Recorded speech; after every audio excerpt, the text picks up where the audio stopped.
Oi, Paola, boa noite. Boa noite, Júlia, bem-vindas.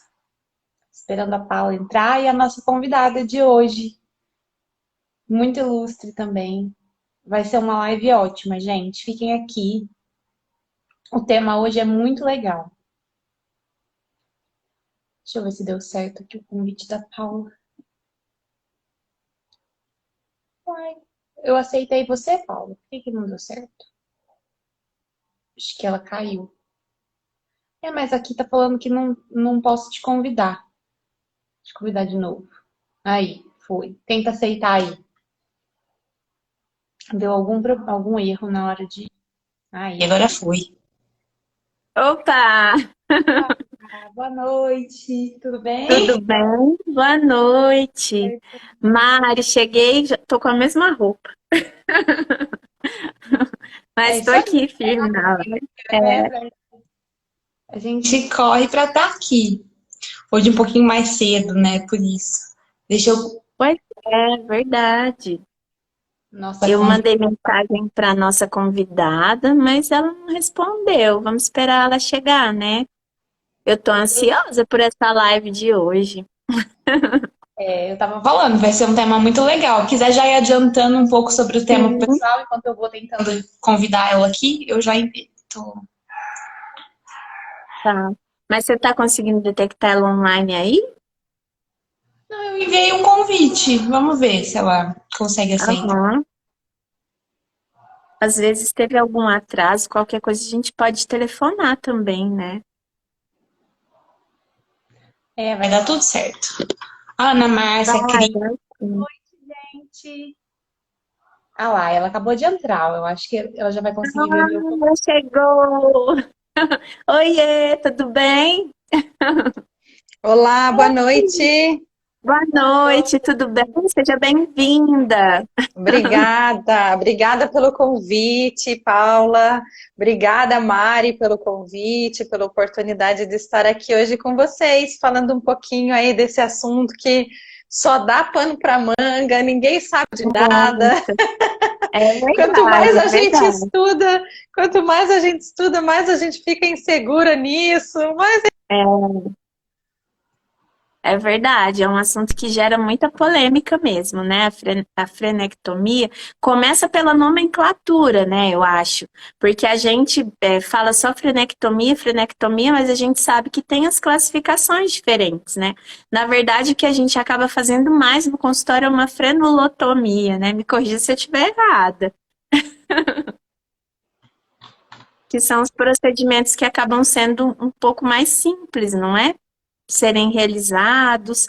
Alguns bebês já fazem a nível hospitalar, outros não. Alguns são avaliados, outros não. A Cris colocou aqui que hoje ela fez uma. Acho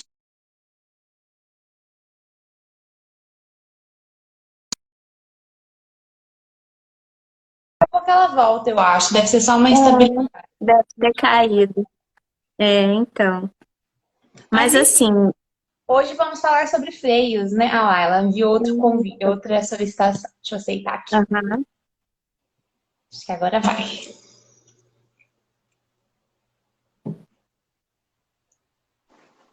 Oi, oi, voltou. Paula. Não sei o que Oi. acontece aqui com a nossa internet. Não sei, deve ser a minha, né? Eu acho que foi a sua que caiu, sim. Aham. Tá. Eu tô no Wi-Fi aqui de casa, não era para fazer isso, mas enfim. Não, mas Caiu sem de. problemas. Você estava falando da terminologia, né, Paula, das Isso, aham. cirurgias. Assim, se a gente for falar até no tal do freio, né? Tem gente que fala freio, tem gente que fala frênulo. Aí já fica Isso, também é uma verdade. polêmica em cima da É. terminologia, né? E em termos de procedimento, sabe que quando eu vou orientar aluno aqui na faculdade, onde eu sou professora da especialização, Paula, eu falo para a gente colocar no título do TCC liberação cirúrgica. Eu falo, vamos colocar liberação cirúrgica, porque aí não tem frenoto, frenecto, frenuloto, não tem, sabe? Isso. É É menos um verdade. BO para a gente ficar discutindo depois em banca, Aham. sabe? Mas eu, Sim. nos meus cursos, eu sigo a recomendação da Academia de Odontologia Americana, né? E aí, a frenotomia é uma incisão simples no freio, né? Uhum. Mais parecido com aquele pique lingual né? Que fazem na maternidade, por exemplo, uma incisão um pouco mais Sim. simples. A frenecto já tem uma liberação um pouco maior de tecido, já é uma cirurgia um pouquinho mais invasiva, mas, segundo a Academia Americana, ainda não tem sutura, ainda não tem uma divulsão de tecidos. E aí a Sim. frenulectomia, ou a frenuloplastia, enfim, perdão, frenolecto não, a frenuloplastia, aí sim, aí eu vou ter divulsão de tecido e sutura. Então a gente vai caminhando do menos invasivo para o mais invasivo. E aí eu coloco já sempre nas minhas aulas, Paula e Mari, assim, um ponto de interrogação muito grande, porque muitas pessoas falam assim, a frenotomia vai ser feita até 1 ano de idade, por exemplo, e depois de 1 ano vai ser feita as outras intervenções, né? E, na verdade, operando freio, que hoje em dia eu trabalho exclusivamente com isso em consultório, né? São só freios para diagnóstico, cirurgia e pós-operatório. A gente vê que não é bem assim, né? Assim, o tipo de procedimento que eu vou fazer, inclusive a sua terminologia, vai depender da característica anatômica desse freio. Então, se eu tiver Sim. uma criança maior com freio delgado, fininho, eu vou fazer uma simples incisão e eu tenho uma boa liberação. Então, eu fiz uma frenotomia numa criança mais velha, Uhum. né? Assim como um bebê, hoje eu operei 2 bebês, um com 5 dias e um com 10 dias. E foram frenectomias, porque eram freios no ápice da língua, espessos, Uhum. encurtadíssimos, que não cabe pique ali. Se eu fizer pique, se eu fizer frenotomia, eu não ajudei em nada aquela amamentação, sabe? Sim. Então, a terminologia hoje em dia, assim, trabalhando com isso, eu entendo que depende da anatomia do freio, não tem muita relação com a idade, né? Uhum. Eu acho que a gente começou a live com tanta ansiedade, né, Mari, que a gente esqueceu de pedir para você apresentar. Eu ia A falar gente foi falando de freio. já tô no freio, gente. Calma, ó. Deixa eu Vamos pôr freio nessa live. Vamos pôr freio. um pouco. Calma aí, aí, gente. É, bem-vinda, né, novamente. Eu queria dar boa noite para todo mundo que está aqui. Se alguém tiver alguma pergunta, é só mandar aqui no balãozinho com a interrogação que a gente lê e a gente tenta responder, tá? Eu queria só perguntar se está todo mundo vendo nós três, porque aqui na minha tela a Suzana não está aparecendo. Só tô Uhum. vendo eu e a Paula. Então não sei se o Eu Na pessoal. vejo minha tá vocês ok. três. Na minha tá ok. Porque eu acho que Uhum. Nós só três, né? eu queria que ficasse. A gente geralmente grava, né? Até já te pedir para depois deixar no YouTube. Então, alguma coisa aconteceu aqui no meu só, que quando você entrou, você não apareceu. Eu escuto sua voz normal, mas eu não tô te vendo. Mas tá todo Mas mundo vendo. acho que tá aparecendo os três. É. Uhum. O pessoal já confirmou, Tá então era bom. só.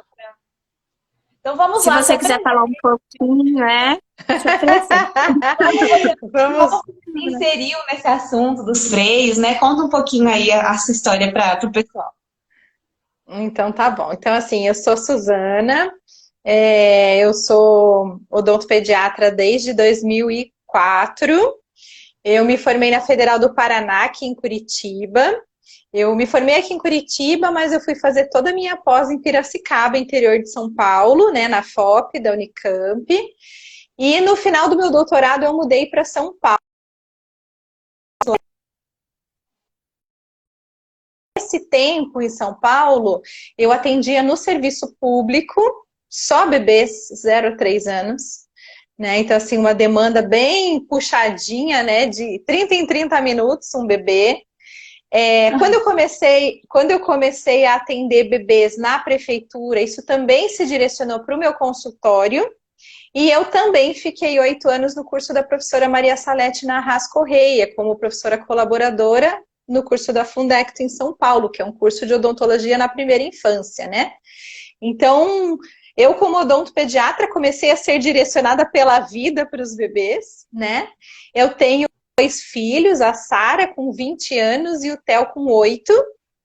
E aí, depois que eu tive o Theo, em 2014, eu comecei a estudar aleitamento materno por ter passado dificuldades importantes com ele no aleitamento e também por já estar trabalhando com bebês, né? Então, a gente, odontopediatra, direcionado para bebês, a gente precisa entender de aleitamento, a gente precisa ter uma atuação pró-aleitamento, né? Então, eu me tornei consultora de aleitamento materno, né? A profissão consultora de alimentação ainda não é uma profissão regulamentada aqui no nosso país. Então, tem vários cursos, tem profissionais com diferentes formações, né? Mas existe um nacional que um órgão que chama IBLCE faz uma prova anualmente para certificar, né? Internacionalmente as consultoras. Então, eu sou certificada desde 2020 como consultora de aleitamento também.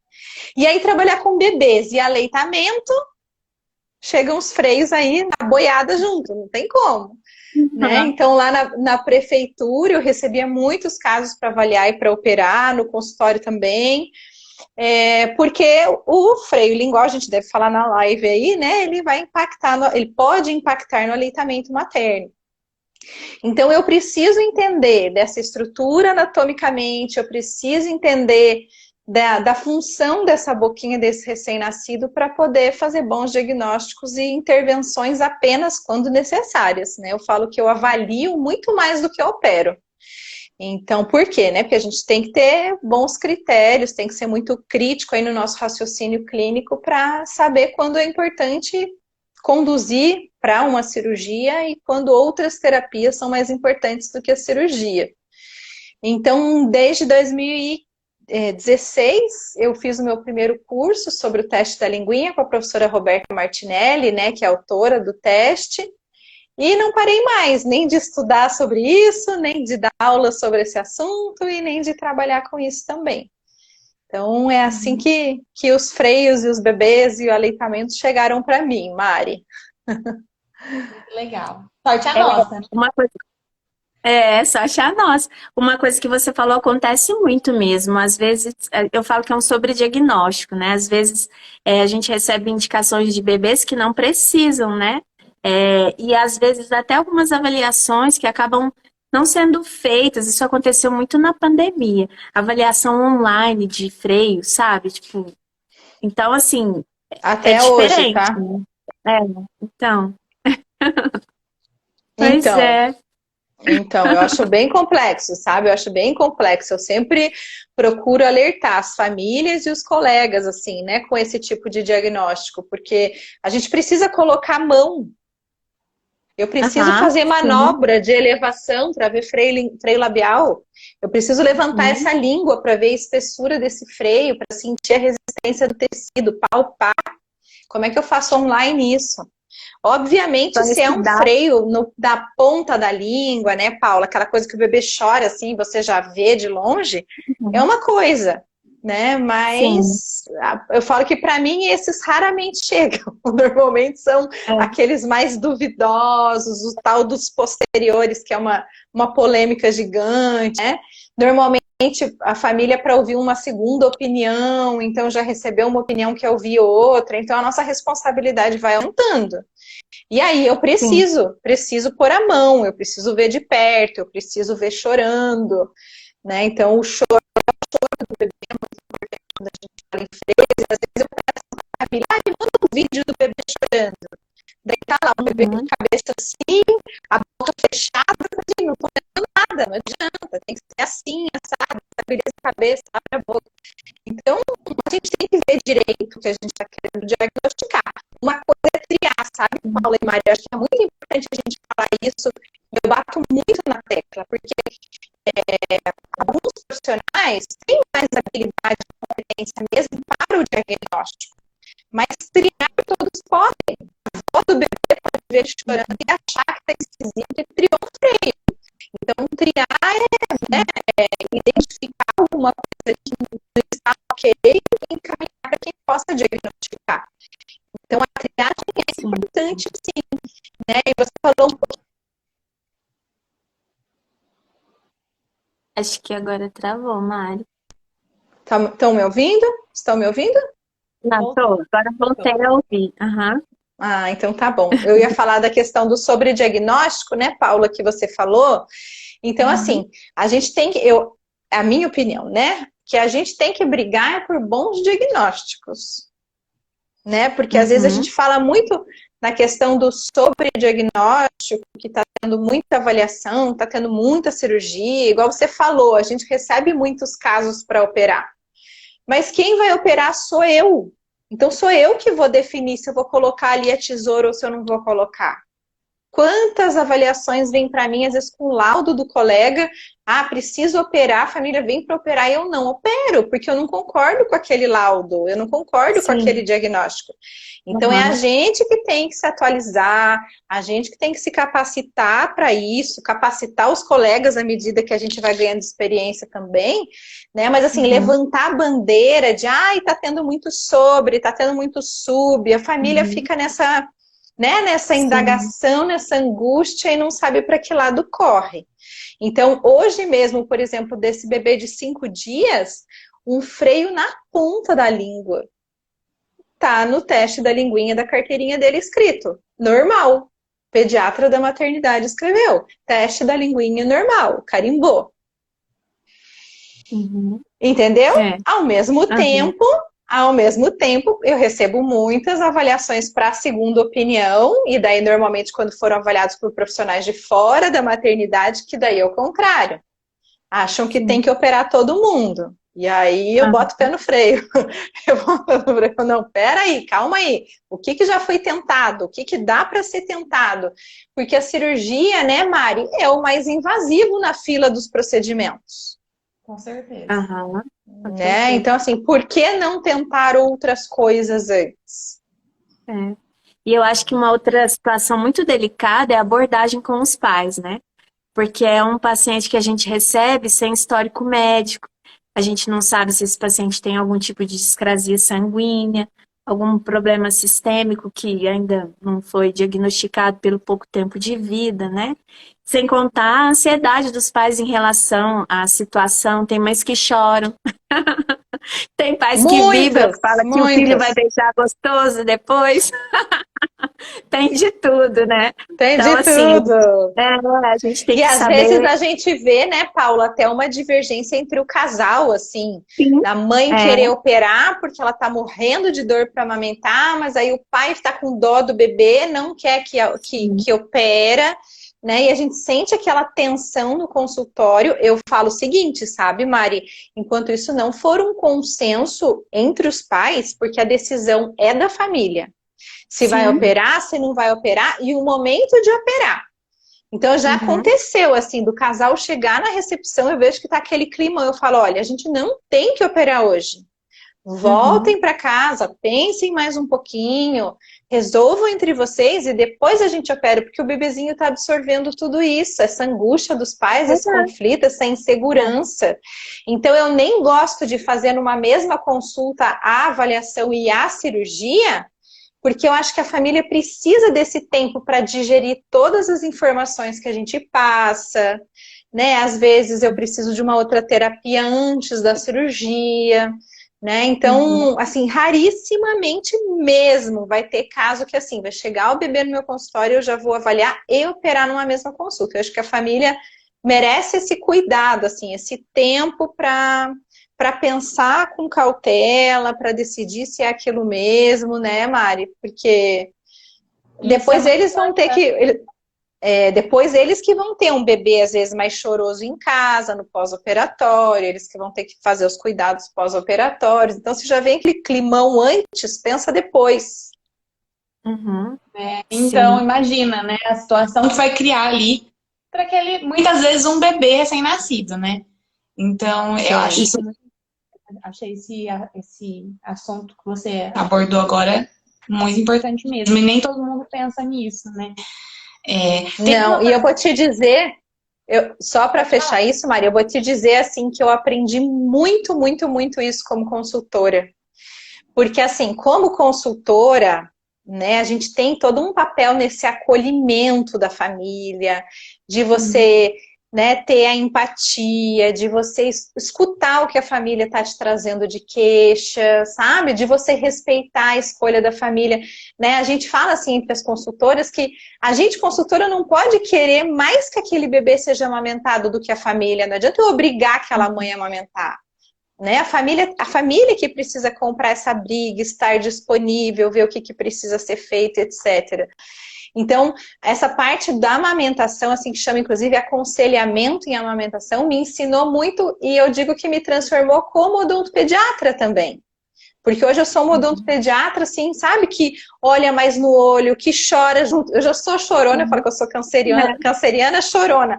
Mas assim, a família se emociona, eu me emociono junto, né? Assim, porque a gente vê que eles estão passando por uma dificuldade e que mais do que alguém técnico, eles precisam de alguém, assim, acolhedor, né? Paciente, amoroso. E, enfim, eu tenho certeza, assim, que como odontopediatra eu sou outra depois que eu me engajei no aleitamento, sabe? E eu acho que acaba tendo um desconhecimento, até por parte de alguns profissionais, é que não é só um procedimento in loco ali, né? Não é só a liberação da língua e pronto, mas a importância da língua, o tanto de músculo que está envolvido, a importância dela no crescimento facial, né? Na posição de cabeça, pescoço, e às vezes acaba não tendo uma contrarreferência, porque às vezes depois da cirurgia precisa também da atuação da fono, não é? Sim, sim. Uhum. Sim, e assim como não são todos os odontopediatras que entendem de bebês, que entendem de amamentação e de freios, também não são todas as fonos que entendem desse nicho, né? Então é difícil às vezes a gente estabelecer essas parcerias, nunca digo impossível, porque acho que a gente vai conquistando isso com o tempo, né? Então, até com essa nossa paixão, assim, de resolver essas coisas, a gente vai vendo quem caminha junto, né?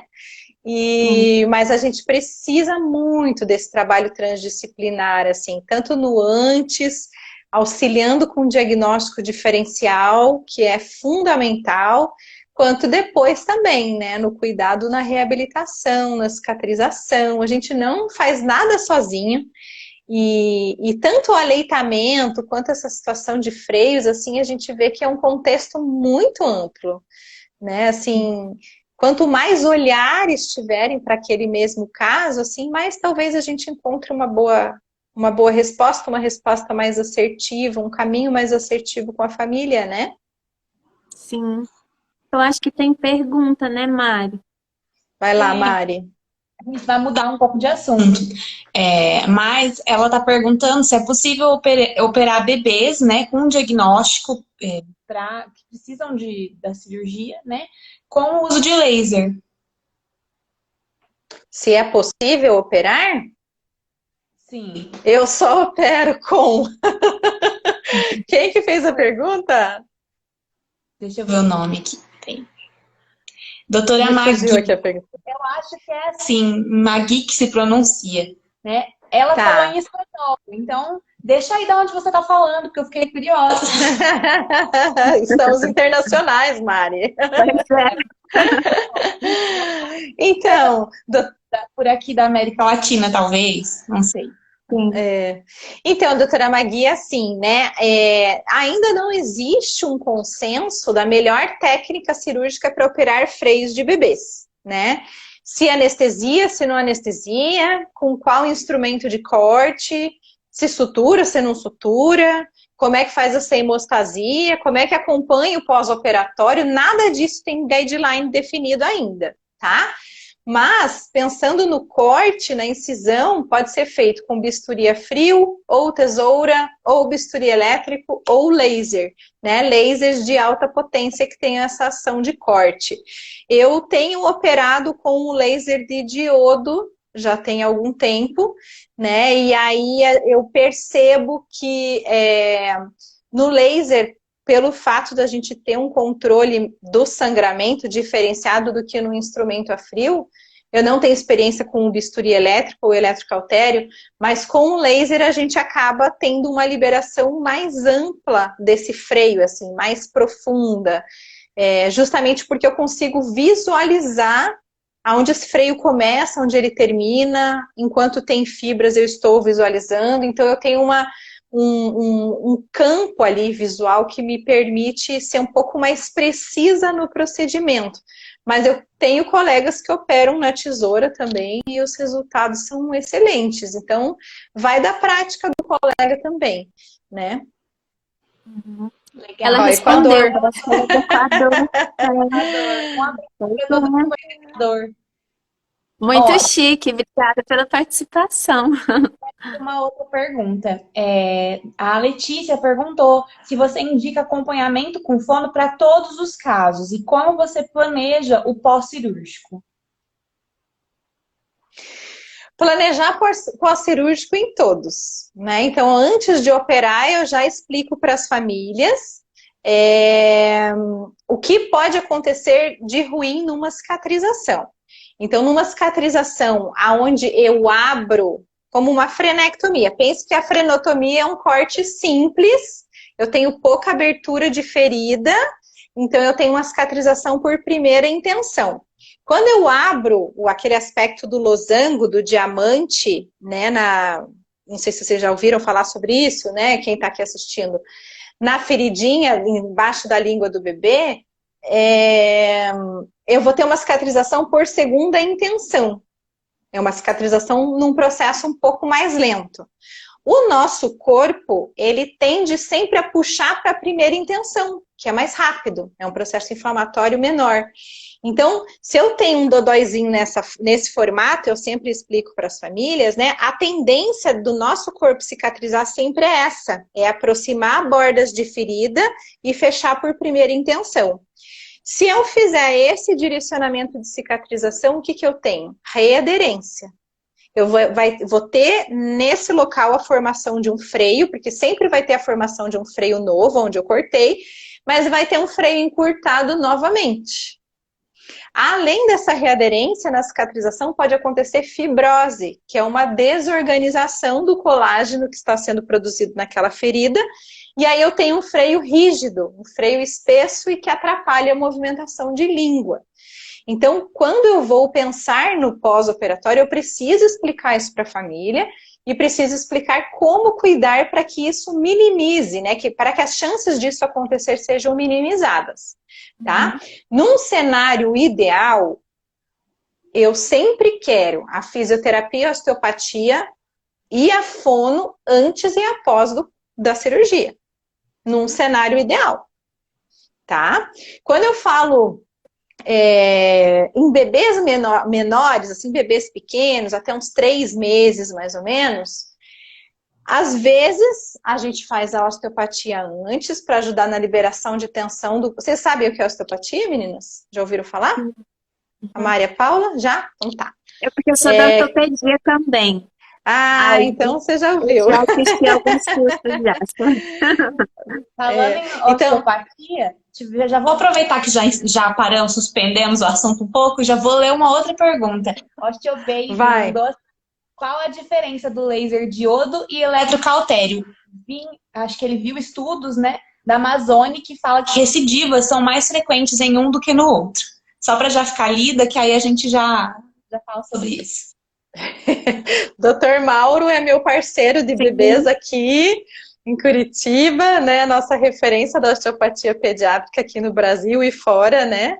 A primeira vez que eu assisti um curso de osteopatia foi com ele. E não dá para perder os cursos dele nem da equipe dele. Então, assim, doutor Mauro, o que acontece, né? O eletrocautério, ele é um instrumento onde ele tem uma ponta que é aquecida a alta temperatura. Por essa alta temperatura, corta e cauteriza. Né? Então, ele causa um dano a esse tecido pelo aquecimento do próprio tecido. Existe uma agressão ali e, consequentemente, uma resposta inflamatória. O laser, ele é um feixe pontual, né, de energia, que, dependendo do tipo de laser, pode causar alta temperatura ou não. Então, existem equipamentos onde esse laser atua à distância, sem o toque da ponta, né, da fibra óptica no tecido. E aí, esses equipamentos normalmente não causam esse dano tecidual, digamos assim, pelo aumento de temperatura. O laser de diodo, ele aquece sim, né? Ele chega de 900 a 1000 graus Celsius a ponta da fibra óptica que vai cortar o freio do bebê. Só que ao redor desse tecido onde o laser corta, ele recebe uma energia desse laser também, numa maneira mais difusa, mais dissipada. É como se fizesse uma potência alta onde ele corta e uma potência fraca de laser ao redor dessa área de incisão. Então, a gente acaba tendo benefícios de biomodulação do laser quando eu corto com laser, apesar do aquecimento tecidual. Então, isso na teoria, né, deveria haver uma recuperação melhor quando se é feita uma cirurgia no laser do que no eletrocautério ou no bisturi elétrico. Tá? Não sei se eu respondi ele, que a responsabilidade, Mari. Mas, ó, já veio uma outra pergunta da Letícia também em relação ao laser ainda. Só que de baixa potência, se existe alguma evidência que ele pode auxiliar nessa cicatrização que você estava comentando, né, e de alguma forma evitar a fibrose? Letícia, olha, esse assunto, eu vou te falar que é um assunto bem polêmico, tá? Porque, como não, né? Como não ser polêmico? O laser, né, ele de baixa potência, ele, nos equipamentos, normalmente a gente tem a frequência do vermelho e do infravermelho, né? O vermelho tem uma atuação mais superficial, onde ele vai acelerar o processo de cicatrização, e o infravermelho, uma ação mais profunda, onde ele vai ter uma ação mais, uma atuação mais de analgesia, anti-inflamatório, né, redução de edema, etc. Então, existem esses dois tipos de frequência aí no laser de baixa potência que a gente utiliza. Então, se eu for pensar que eu quero acelerar essa cicatrização, então, por exemplo, eu tenho uma afta na boca, ou eu fiz uma extração dentária, tenho lá o alvéolo aberto, né? Se eu passei, a criança bateu a boca, fez um trauma, cortou o lábio. Eu fazer esse laser nas duas frequências, tanto o vermelho para acelerar a cicatrização, quanto o infra para ajudar no processo inflamatório, dor, etc., é super positivo, tá? Agora, quando a gente tem uma cicatrização por segunda intenção, eu preciso entender que existem etapas nessa cicatrização por segunda intenção. Então, eu vou passar primeiro pela fase inflamatória, depois a fase proliferativa, depois a fase remodeladora, tá? Eu já escutei palestras, né, de profissionais assim que têm bastante experiência com cicatrização e com pós-operatório, principalmente pensando em cirurgias de freios, que acelerar esse processo de cicatrização por segunda intenção, né, poderia favorecer mais ter a readerência, que é aquele ato do colar, tá? Eu observei isso em alguns casos clínicos no consultório também, e tenho colegas que também observaram, mas são só observações clínicas. Se eu for buscar evidência científica, né, os artigos que avaliam essa parte de cicatrização, regeneração, etc., todos trazem resultados positivos, né? Então, assim, hoje em dia eu uso o laser de baixa só no infravermelho para auxiliar com redução de edema e redução de dor, até porque se eu reduzo edema, eu reduzo chance de fibrose. Então, indiretamente, eu acabo contribuindo em prevenir fibrose. Agora, a atuação do vermelho, até onde eu sei, inclusive, ele promove a proliferação de fibroblastos e miofibroblastos. Ele acelera esse processo de renovação celular para cicatrizar mais rápido, né? E numa fibrose, o que eu tenho? Eu tenho um excesso de colágeno, um excesso de fibroblastos e miofibroblastos desorganizados. Mas eu sei de fonos que têm trabalhado, sim, com o laser na frequência de vermelho no pós, pensando em ter um tecido cicatricial mais organizado. Então, Letícia, eu não sei se eu te ajudei ou se eu te confundi, mas eu te falei como que eu faço, tá? Tentei trazer o que os artigos trazem aí também, né? E aí, para a gente poder ir pensando aí né, nessa cicatrização especificamente, no uso do laser especificamente para isso, qual que é o resultado final. Uhum.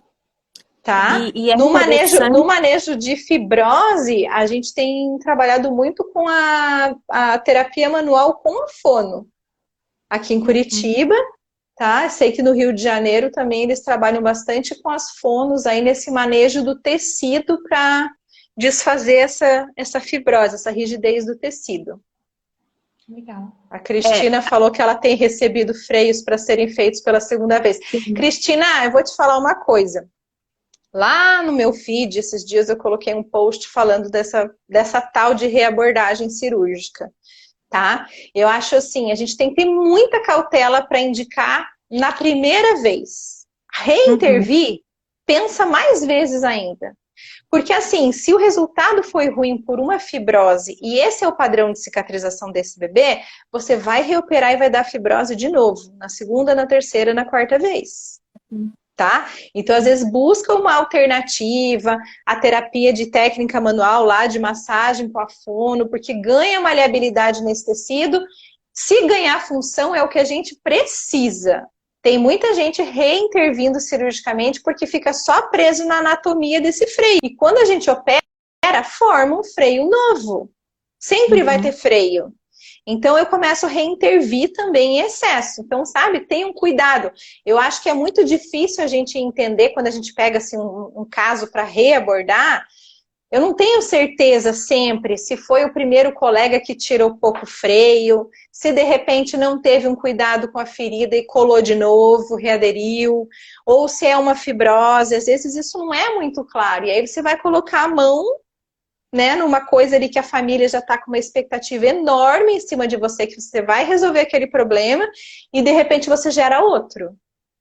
Então, assim, tenham muito cuidado com essas indicações de reabordagem. Eu sou muito chata com isso, assim, tem que tentar o possível e impossível antes, ter certeza que está atrapalhando na função, para a gente discutir com a família ainda essa questão de possibilidade de fibrose de novo, né? Tem que ser uma escolha muito consciente. E muitas vezes não tem um acompanhamento pós-operatório, né? Uma vez eu recebi uma indicação de um bebê de 14 dias para liberação cirúrgica e a expectativa da mãe, assim, a princípio eu pensei que era a primeira vez. Aí quando eles chegaram ao consultório, disseram, quando ele tinha 7 dias a gente fez a cirurgia. E nos primeiros dias mamou melhor. Só que eu queria que cortasse mais um pouquinho, que eu acho que pode ficar melhor, porque ainda tá mamando muito lento, não tenho paciência. Então, assim, essa expectativa da mãe quanto à amamentação também interfere muito. Só que ao examinar a criança estava com uma lesão de afta, onde foi feito o corte. Então, na verdade, a liberação do freio não estava indevida, né? Não estava incorreta. Mas o pós-operatório que não foi muito bacana, né? E teve alguma consequência. E a criança tinha dor, né? E não conseguia Sim. mamar por isso. Então, às vezes, a gente se depara com essas surpresas também, né? Sim, sim, com certeza. A gente tem que tentar. E, assim, nem todos os colegas fazem foto do antes da cirurgia, do pós-imediato. Eu registro tudo, sabe, Paula? Porque, né, até eu quero entender, de repente, aonde que eu posso melhorar, né? Puxa, eu liberei tudo isso e agora olha a cicatrização do jeito que tá, o que será que aconteceu? Né? A gente ainda tem muitas perguntas, principalmente sobre esse pós-operatório, que não tem nada fechado e compreendido ainda, para estudar mesmo e para entender aonde que a gente pode melhorar. Né? Tem os fatores de risco para um resultado ruim, mas é uma incógnita também, né? Se a gente trabalha, por exemplo, com exercício para a família fazer em casa, isso já está dependendo da boa vontade da família. Às vezes você sugeriu de tirar a chupeta, de tirar a mamadeira para não ter uso de bico artificial no pós. Quem garante que essa família, no desespero lá da madrugada, não colocou o bico? Então, são muitos fatores, assim, eu estava conversando, inclusive, isso hoje com uma colega lá do Rio, que opera bastante, né? Como é difícil a gente delinear, por exemplo, um estudo sobre isso, porque como é que eu vou ter todas essas variáveis controladas, né? Assim, 100% na confiança da família, e aí fora, né, os aspectos corporais, globais do bebê, é bem complicado, né? É verdade, é verdade. Tem Mas, mais assim, pergunta, Mari? acho que tem um comentário, chegou mais pergunta também. Pode ler o comentário Vamos primeiro. lá. Ixi, agora ficou. Achei. É da Cris. Cortam o freio, porém o freio fica com a inserção mais baixa e curto, tendo que fazer a desinserção das fibras. É o que ela comentou mesmo. E tem um outro da Cris, mas Letícia. ó, se a inserção ficou mais baixa e curta, isso é readerência, isso não é fibrose. Uhum. Ele Certo. encurtou de novo porque ele colou naquele sentido que eu mostrei para vocês aqui, ó. Tá? A fibrose é diferente. A fibrose, às vezes, eu não tenho a readerência, não colou de novo, mas esse freio que formou, é quando eu palpo esse freio, eu sinto uma bolinha, eu sinto uma rigidez, que também vai limitar ele ser curto, ele ser rígido, limita movimento de língua. Entendeu? O comentário da Letícia dialoga com o comentário da Cris, ó. Suzana, se você puder indicar algum artigo, autor sobre fibrose e readerência pós-cirurgia de liberação de frênulo, eu agradeço. Não sei se você conseguiria indicar agora, se não conseguir, tudo bem. Me chama no direct depois, Lê, a gente conversa sobre isso, tá? Na verdade, tem muito pouca coisa, né? E eu aprendo muito conversando assim com fonos que trabalham no pós-operatório, com quem mais eu aprendo sobre isso, tá? Mas a gente conversa depois no direct, me chama lá. Isso. E teria, assim, alguma contraindicação? Por exemplo, situações que eu tenho mães com alguma doença imune, por exemplo, como HIV positivo, e tem os bebês, já teria uma contraindicação da amamentação, digamos assim, que eu acho que o protocolo, a princípio, seria esse, né? Porque às vezes não sabe a carga de virulência, se o bebê tem o HIV ou não. Mas assim, como que seria a abordagem nesses casos? Tem uma abordagem específica? Olha, Paula, você me fez uma pergunta que eu nunca recebi, nem nunca tinha pensado no assunto. Vou te contar por que surgiu essa pergunta. Vai. Eu conversei com alguns dentistas moçambicanos, né? E o assunto era sobre freio. E aí surgiu essa pergunta, sabe? E realmente também é uma coisa que eu não tinha pensado. Porque a abordagem de cada país é muito específica. Porque lá, até pela situação econômica do país, que muitas mães não têm dinheiro para comprar fórmula, elas amamentam sim, né? Não tem um protocolo específico de não amamentar por ter o HIV, né? Então, a questão surgiu disso. Se elas amamentam, então, eu posso cortar? Posso fazer a intervenção cirúrgica ou não, né? Eu também fiquei questionando. E acho que são coisas que a gente às vezes não para pensar, né? Porque as nossas situações são muito rotineiras. As indicações também são bem específicas. Lá, culturalmente, não são os profissionais que observam essa necessidade. Agora sim, né? Depois do protocolo instituído, dos novos estudos, né? Mas a abordagem era feita por questões culturais. Tipo, esse bebê não põe a língua para fora quando chora. Porque mesmo os freios que estavam com inserção e tudo mais, amamentavam de alguma forma, porque não tinha como comprar fórmula. A Milene está comentando aqui, ó, hoje em dia no Brasil, os filhos de HIV positivo ou portadores, né, não nascem mais contaminados. Justamente, aqui a nossa realidade é um pouco diferente, né, Mas se esse bebê não nasce contaminado e eu faço a intervenção e amamentar depois é uma forma também de ter o acolhimento, né, de causar aquela analgesia e tudo mais, porque lá também eles não têm laser, não pode ser um risco de contaminação? Né, Paula? Lá eles ainda usam, tem mudado, mas eles ainda usam aquele negócio da casca de árvore, não é? Comenta um pouco sobre isso. Eu não sei se você sabe dessa história. Como culturalmente era uma observação da avó, da tia, ele chora e não põe a língua para fora, eles iam até o serviço de saúde, mesmo o bebê amamentando, e se fazia o PIC, né? Que eles chamam PIC. E agora, com os estudos, eles começaram a selecionar se precisa, se não precisa. Aí os que recebem o não voltam para casa, continuam observando que o bebê não põe a língua para fora, aí as avós ou as próprias mães afiam casca de coco e cortam em casa. Fazem intervenção em casa. As parteiras faziam com a unha, né? Né? Sério, da unha não sabia. As parteiras, elas tinham a unha do minguinho mais longa, do dedo mínimo longa, que era para essa função. A hora que o bebê nascia, se tivesse a língua presa, fazia o pique com a unha. Então, como dizia minha avó, então essa história é mais velha do que andar pra frente, né? É muito antiga, tem nada de moda, isso é moda antiga, viu? Então, Paula, eu vou te dizer assim que eu não saberia te dizer. Eu penso, por exemplo, num bebê que está com um sistema imunológico debilitado, né? Eu evito de operar.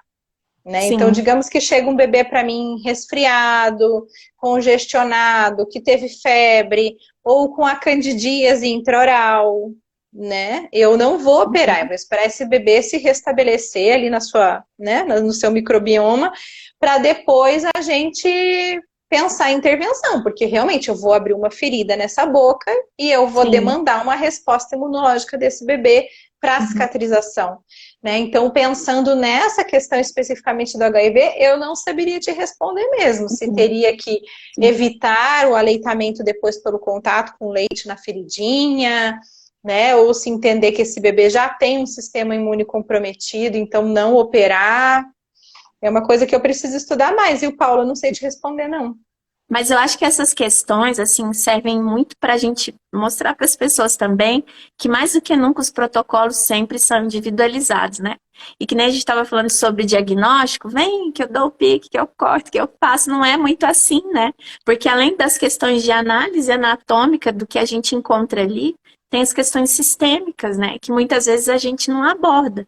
E outra coisa também que acaba passando batido é o termo de consentimento, que eu acho que nesse momento é muito importante, principalmente por a gente não conhecer aquele paciente que a gente está atendendo, nem os pais conhecem, ele não tem histórico Sim, médico. sim, sim. Então, Hoje quando eu tinha dois bebês pequenininhos, né, para operar, assim, porque já vieram encaminhados pelo pediatra, enfim, eu eu ainda fiquei pensando, eu falei, ah, são duas bombinhas relógio, né? Porque não tem histórico médico nenhum, é o que você falou, né? Então a gente busca aí um histórico familiar, né? Se existe discrasia sanguínea na família, né? A gente pergunta se fez a vitamina K intramuscular na maternidade, né? A gente tenta se precaver de algumas coisas, mas não tem aham. histórico nenhum ainda, né? De alergias, de anemia, enfim, do que possa ser, né? Eu evito também, Paula, de operar os bebês quando estão num quadro de icterícia também, e é muito comum a icterícia nos primeiros dias de vida da criança, né? Mas a gente precisa lembrar o seguinte, né? Qual é a técnica cirúrgica que a gente faz? Eu uso analgésico, eu não uso? Num bebê, normalmente a gente recomenda o paracetamol. Paracetamol é hepatotóxico, então se eu tenho um bebê aí com quadro de icterícia, eu já, né, já preciso me preocupar um pouquinho mais. Agora, se eu não passo um analgésico, pode ser que esse bebê tenha dificuldade para mamar no pós-operatório pela dor, né? E aí um bebê que não se alimenta bem também não é legal. Então a gente tem que ter esses cuidados, né, de ver realmente a condição sistêmica do bebê. Então, pensar na indicação cirúrgica é pensar em avaliação anatômica e funcional, de preferência. Se eu não entendo de amamentação, se eu não entendo do funcional, preciso discutir, conversar com a consultora de aleitamento, preciso pedir uma avaliação de uma fono que entenda de aleitamento, né? E aí, como eu vou operar, eu vou definir se esse bebê está em condições para isso. Então, o Sim. meu termo de consentimento que você falou, eu não vou pôr a mão na boca do bebê enquanto eu não tiver esse termo de consentimento assinado.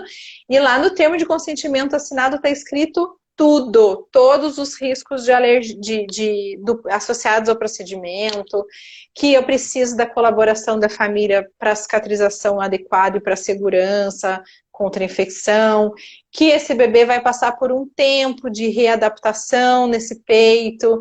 Então, para as famílias entenderem que não é imediato, operou, virou a chavinha, acabou o problema, que alguns casos precisam da fono e do ósteo, tá tudo escrito lá para eles assinarem embaixo, né? Então, por isso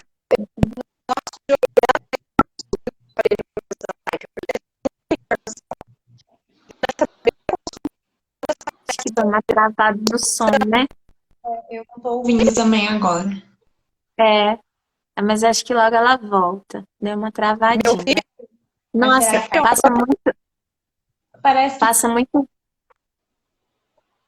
parece que voltou? Fala de novo. Tá, estão me ouvindo É, agora? agora sim, aham, voltou. Tá, me digam onde que eu parei aí, então. Que o termo de consentimento tem tudo anotado, tudo explicando a necessidade da osteopatia, da fono. Colaboração da Isso, família. isso mesmo, Uhum, isso mesmo. Né, para eles uhum. entenderem que é todo um processo de adaptação, que a gente vai depender da colaboração deles, que talvez de outros especialistas, no caso também, né? Então isso tudo Uhum, precisa ficar muito definido, né, Mari? Acho que como você falou, assim, as expectativas vêm sempre lá em cima. sim, E aham, aí, é às vezes, é verdade. a gente quem vai furar essa expectativa, né? Teve uma família que esses tempos atrás chegaram para mim com... A família chegou com o encaminhamento da fono para operar um bebê, assim, que regurgita, regurgita, regurgita, regurgita, regurgita, uma loucura. E, e aí, enfim, né, a família viu como uma luz no fim do túnel que eu ia operar e esse refluxo da criança ia melhorar. E aí eu fui avaliar o freio, e isso tem na literatura, né? Tem artigo que mostra associação de língua presa com refluxo em bebês. Só que aí eu fui avaliar aquele freio anatomicamente, funcionalmente, não me contava nada sobre uma possível alteração, né? Então a família falou, ah, mas a gente veio aqui com assim, uma lanterninha lá no fim do túnel, achando que você ia resolver esse problema. Ai, desculpa apagar a sua lanterninha, mas a gente vai achar juntos outro caminho. Então, acho que isso é importante, né? Eles não Sim, sentirem assim, ah, tirei da minha responsabilidade porque não é cirurgia, e agora se virem sozinhos aí com esse bebezinho, né, com suas dificuldades. Então, eu sempre me coloco nessa posição também de discutir com a pediatra o caso, né? Será que não pode ser talvez uma sensibilidade alimentar, né? Que aí a pediatra talvez conduza para uma gastropediatra, né? sim. Eu preciso Conta ter pra certeza que gente, eu vou ajudar, né? Operando. conta pra gente um pouco do seu curso. É. Então, vamos lá, então, né? Então, assim, o meu curso ele foi agora em setembro, a nona edição. Esse curso ele nasceu em tempo de pandemia, então ele nasceu online, né? E a ideia sempre foi qual, né? Fazer um curso para profissionais da área materno-infantil. Então, podem se inscrever nesse curso enfermeiras, consultoras de amamentação, médicos, dentistas, né, fisioterapeutas, e o objetivo é sempre ampliar o olhar. Então, mostrar que a nossa avaliação precisa ir muito além do freio. Né? Então, tem a participação do Dr. Mauro Gemelli, que estava aqui com a gente, né, como fisioterapeuta osteopata, mostrando o que a gente que não é osteopata, não é físio, pode observar nesse bebê, né, que ajude na amamentação, que ajude na qualidade de vida desse bebê, encaminhando para quem possa cuidar, né? Então, assim, no meu consultório, eu avalio simetria de crânio, eu avalio restrição de mobilidade cervical, eu avalio postura do bebê em repouso, e às vezes são essas tensões que estão causando problema na amamentação, não tem nada a ver com o freio. E se eu operar, eu não vou ajudar em nada, né? Então, tem essa contribuição, tem a contribuição da Rai Cruz, que é a fono, no Rio de Janeiro, o Insta medo, ela vem há bastante tempo acompanhando pós-operatórios de cirurgias lá.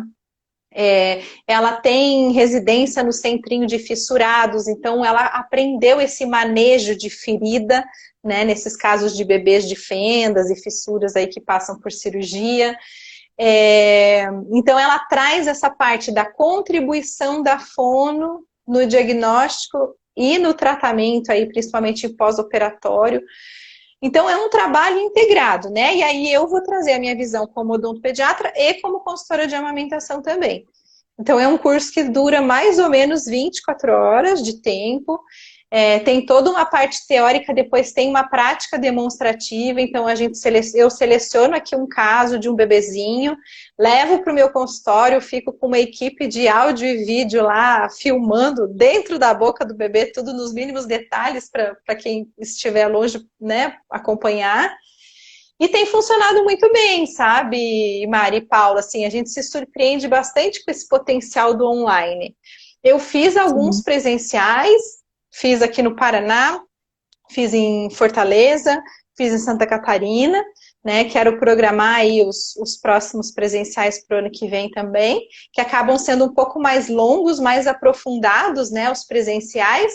Mas a gente já tem mais de 400 ex-alunos aí do curso online, alunos na América Latina, Portugal, Espanha, Alemanha, pulverizou, assim, graças a Deus, porque, assim, essa é a minha linha, sabe, Paula e Mari, assim, como eu tô falando com vocês aqui, é o caminho do meio, é o caminho do bom senso, ninguém vai me ver levantando bandeira dizendo que tá de mais, que tá de menos, porque eu acho que isso, né, acaba atrapalhando quem precisa ou quem não precisa, a gente acaba colocando extremos aí que confundem a família e que aí, de repente, famílias que realmente precisam podem ficar nessa margem aí do subdiagnóstico, assim como famílias que precisam de outros cuidados, né, acabam entendendo que tudo é culpa do freio também. Também não é. É. E eu acho que eu não tinha contado para a Mari, mas a gente vai ter a honra de tê-la aqui conosco em abril, no nosso curso.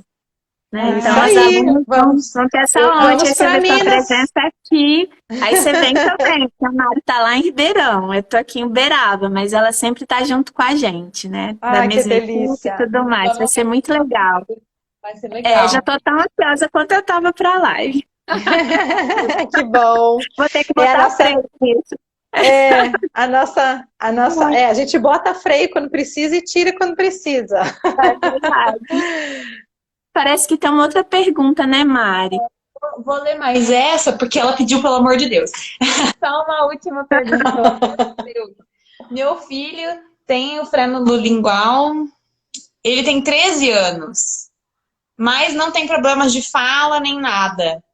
É necessário operar para evitar problemas, apesar de ser... Eu não entendi muita pergunta. Acho que eu tô ruim no espanhol, gente. Desculpa. Vou tentar entender aqui. É necessário operar no frênulo, né, para evitar problemas, apesar de ser Apesar de proeminente. ser proeminente. Acho que é isso que ela quis dizer. É isso Não Tá. sei. mesmo. Então é assim, acho que é até legal a gente falar sobre isso aqui, né? Porque a gente estava falando dos aspectos funcionais do freio. Então, num bebê pequeno, né, um freio alterado com uma língua com limitação de movimento, né, ela pode realmente interferir nas funções orais, sucção, deglutição, né, que estão na amamentação, mas também na mamadeira, por exemplo. Então, eu tenho casos de bebê que já estão desmamados, mas engasgam a mamada inteira, por exemplo, porque tem um freio alterado. Então, ele não consegue executar a função nem no peito, nem na mamadeira, né? A mamadeira não resolve o problema.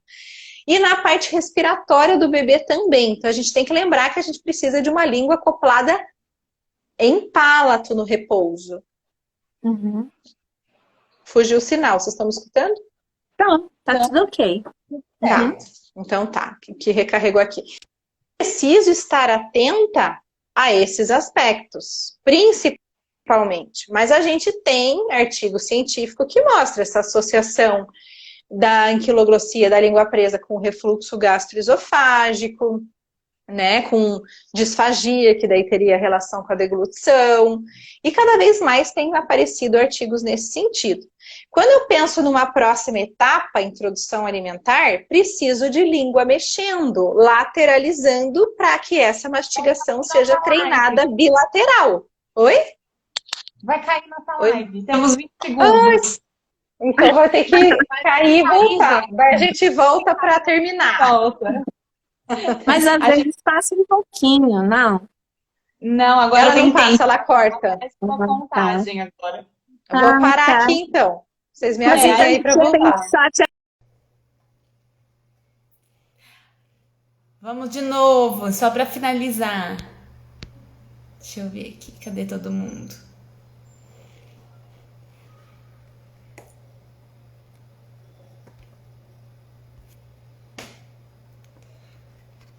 Só pra gente finalizar então. Agora a gente vai ter que planejar Direitinho, um pouco antes de 1 hora, porque agora o Instagram derruba a gente. Ele não deixa mais. Ah, não deu tempo nem de despedir, né? A gente voltou. Não, Paula, calma, Paula. A Paula já foi despedida. Conclui primeiro. Conclui, Suzana. Bom, vamos lá.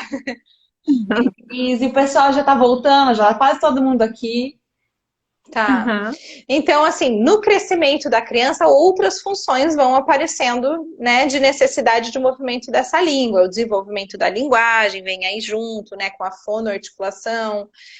Seguimos na preocupação com o padrão respiratório. Entra aí a parte de crescimento crâniofacial também, que eu preciso dessa língua com tônus bem posturado também, né? Então, e aí, adiante ainda, né? Porque ela falou, minha filha fala bem e tal, né?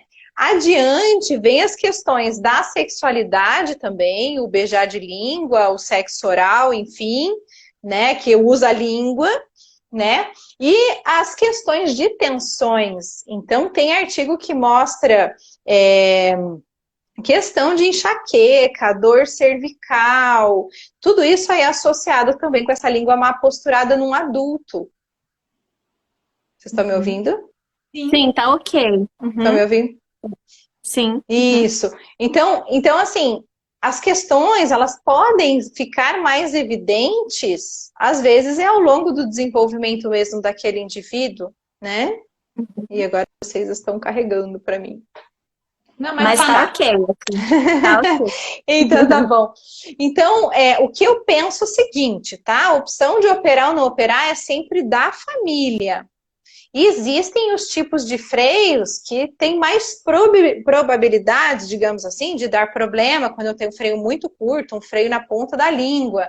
Né? Eu já operei crianças com problemas de alfabetização, por exemplo, que falavam errado, escreviam errado, com problemas de socialização. Eu operei um menino de 11 anos, uma gracinha, ele dizia, tia, eu fico quieto porque eu canso para falar. Então, se eu estou numa rodinha ali muito animada de amigos falando ao mesmo tempo, eu não tenho vez, eu fico quieto. Então, teu filho vai ter problemas com isso? Eu não sei, mas eu preciso, então, acompanhar para definir qual é o melhor momento de intervir ou não. Quem vai entender dessas funções orais, gente, é fono.